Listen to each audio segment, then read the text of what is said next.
က်ရွက်ချင်းတူတူပဲစပယ်ပန်းနဲ့ဆုံလိုက်ရတဲ့ဖက်ရွက်ကြတော့မှုကြံရစ်တယ်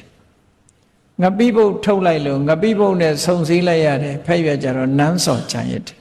ဟောဆုံစည်းမှုကိုကြည့်လိုက်စိတ်စေတနာမရှိတဲ့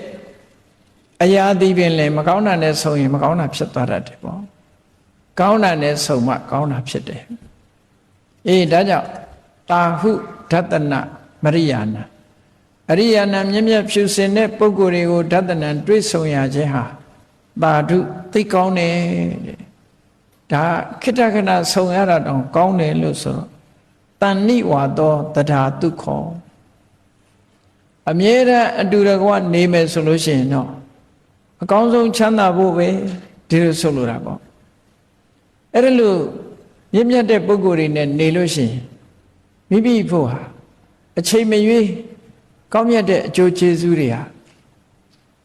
ဖြစ်ပေါ်ပြီးတော့